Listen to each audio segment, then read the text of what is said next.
fighter, man. He's a complete package. Yeah, oh, absolutely, man. I thought he was great at cutting off the ring. He's a really heavy-handed fighter. He has a lot of power, and Definitely, his body shots. I mean, slowed Lamont Peterson down dramatically. I mean, definitely. and it was at that point where it was just like where, he just it looked like he just didn't even want to fight anymore. Because I mean, it was that. I mean, that's what I Yeah, took away from I him. believe it's the way he uses his leverage and keeps his distance. Um, you could just see all the power at the end of his shots and Yeah, fighter. and he's a come forward fighter. I mean, he goes to you. He's like Definitely, he's like a triple G, or just like what just a pressure fighter. You know what I mean? definitely. Yeah. And he applies it well. Absolutely. I think he is the real deal. Holyfield. Um, Yeah, definitely. so there is one thing I did see that I mean he did get caught a couple times by Lamont Peterson in the early rounds, and I thought he could still work on some defense, but I think every fight makes him better, as a young fighter himself. Right. Well, I mean, there's always, I believe, in my opinion, there's always room for improvement, no matter how great you look. Absolutely. And it's boxing. You're bound to get hit, but I would definitely love to see the fight between him and Keith Thurman. Yeah. So yeah, there's reports today saying I've not seen if they're credible sources, but saying that quoting Keith Thurman saying, "I'm not fighting Spence in 2018. This is a comeback year for me," Yeah, which is understandable too. definitely. Yeah, he just I had just say surgery. this. I actually got to hear that in person. Oh, you did. So it's true then. Yeah, I was right next to him while he was doing that interview, and when he said that he wouldn't be doing that in 18, but who knows? Al Heyman always has something up his sleeve, so Uncle Al. you never know. Yeah, Uncle Al. Uncle Al. All right. So let's Yeah. see. Do you and your team have a game plan for Jermall Charlo yet? Have you guys been working on something? Have you guys been watching tape? Have you guys? Definitely, it's all. I feel like it's great to cover every angle and every aspect, no matter if any other fighter does it or not. A lot of fighters say, "Oh, I don't watch tape. I just adjust." That's good for them. But if we could get any type of advantage, I mean, we'll take it. This is about being smart, and this is about chess, not checkers. So Exactly. we definitely have a game It's a plan. mental game. Absolutely. You have to watch tape. I mean, some people won't, but I mean, I think it's the best course of action to do that. Definitely some way to prepare yourself, and pick up on the mistakes. So me and my team are definitely watching tape, and we've come up with a good game plan, and I believe I can execute it. Very good. Very good. Did Jermall have any words for you yesterday? No, he actually didn't, man, and that's well, I don't want to say it surprised me, but me and him kind of knew that this fight would happen later in our careers because right around the time when we both had around 10 fights or so, I was fighting over at the Fantasy Springs Casino a while back on a Golden Boy card, and there's a little place inside that casino, and me and my brother were standing in line and waiting for our food, and he was waiting for his food.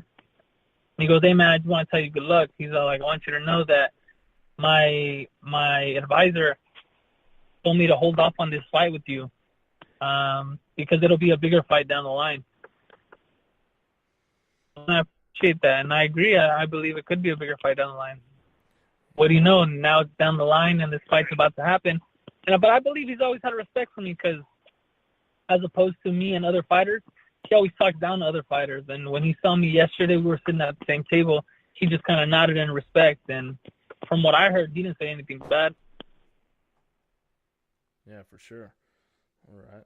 So I know he But definitely respects me. He doesn't treat me like every other fighter. no, absolutely. I don't think so either. I don't see him like on videos talking smack or anything like that. You know what I mean? Right. So did you like Charlemagne's performance yesterday on the mic? Yeah, no, it was pretty good. Yeah, he It was mispronounced most of the Latino last Spanish. name. Yeah. It was pretty good. Something different. a little more character to add to Showtime than your average Jimmy Lennon Jr. or like a Michael Buffer or something like that. Something a little more hip, I guess they were going for, but it was cool. Yeah, for sure. Something different. I think he, he hails from Brooklyn, so maybe like if they continue with this next year, maybe they'll have LL Cool J or you know what I mean. You never know. We'll see what happens. Right, Dave, or maybe if they change the location every year. What was that? I said, or like Dave Chappelle or something. Someone who's like, a big boxing fan too. You know what I mean? Someone funny. Yeah. Yeah. Or who knows? Changing location, right? You just maybe they'll change the location. Yeah, maybe they'll do it in Oxnard. Yeah. I mean, what if they, they do Hollywood or something like that? Yeah. Hollywood would be cool. A bigger venue. Yeah, man, that'd be real cool. Yeah, definitely. That'd be awesome. So you're a new dad. How's dad life treating you? It's treating me well, man. It's treating me well. A lot of people say, it's gonna be hard. You're gonna have sleepless nights. But the doctors all tell me that I have a very rare baby who loves to sleep a lot, and sometimes she'll go on a 12, 15-hour sleeping spree. I really don't have to worry about that. That's good, man. Yeah, I didn't with my son. He's 2.5, almost going on 3 in May. But I mean, he got up a couple times, but he was not too bad. You know what I mean? He was not a big crier, but congrats on that again, man. Thanks, man. I appreciate it. And I love it, man. There's no other feeling like it, and it's true. My parents always told me you'll never know what true love is until you have your own kid. Oh, you can't. And man, there's that was very true, man. Oh yeah, hell yeah, that was tremendous. That shit was badass. Man, yeah, I'm getting flashbacks already. So you open a new business in the Pacific View Mall in Ventura, California. How is the churro sticks business going for you? Business is a booming, man. It's booming, especially for the holidays. It was packed. Just something different, We were kind of blowing all the other businesses out of the water, and we had lines just wrapping around. We're right in front of the children's playground, and it's just wrapping around the playground and completely backed up. So it was amazing, man. It's just a blessing to have a business like that. That's great, man. That's great. So does Churro Sticks have like specials? Is there not like special churros that are seasonal or anything like that, or how does that work? Not yet. I know it's. I mean, we go based off the franchise because we're the first franchise opening. Oh, nice. But yeah, it's just great, man. It's something different from your normal, Here around the 805, we don't have anything like that. So they're filled churros with a bunch of different fillings, or it can be drizzled on top, or it comes with fruits like strawberry and banana. Oh man. So there's a wide variety. Yeah, because like cupcakes got played out, right? So like a different a different take on churros. Cupcakes, like ice cream. So I call it. To me, it looks like you call it like artisanal churro. You know what I mean? Like right, definitely, a specialty churro. Exactly, and they're all made fresh, man. They're all made fresh. Nothing's refrigerated. The batter is made right in front of you. So I mean, you see us dropping the churros down. So I mean, it's nothing like a Costco churro where it gets all hard in like an hour once it's cold. Ooh, that's good, man. I'm gonna have to go check that out next month because I'm coming down definitely, to see you too, man. All right. Yeah, definitely.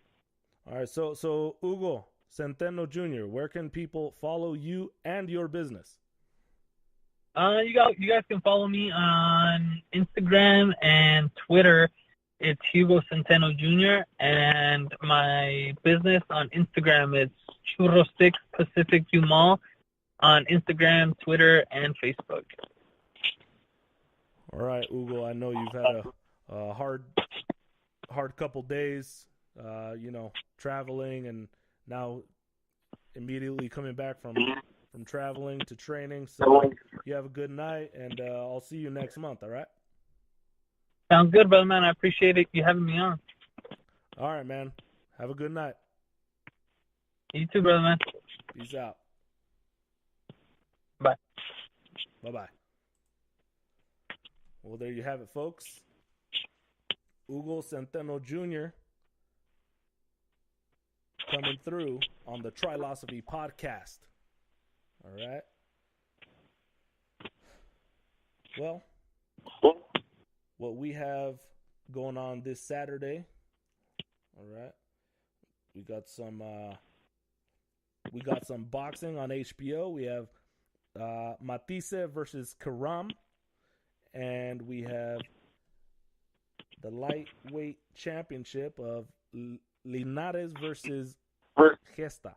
Okay, so those are the co-main and main event. Those should be excellent matches to watch. So tune in to HBO. If you're in the LA area, I would strongly advise to go check it out at the Forum. So with all that said, thank you to Hugo Centeno Jr. We wish you well on your journey for the world title. So, with all that said, good night, y'all.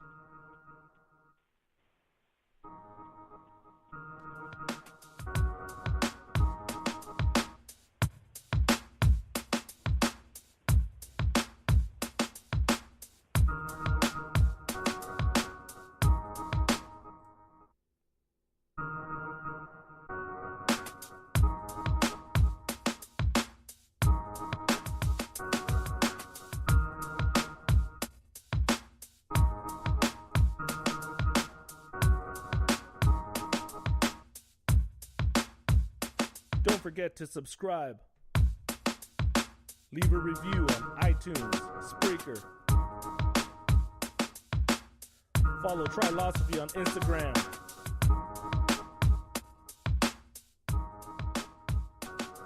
Twitter at Moruso71.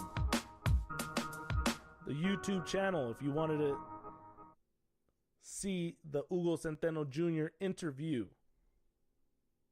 The 4-part interview we did early last year. We talked from when he started boxing to where he was at in his professional career. All right. Good night, y'all.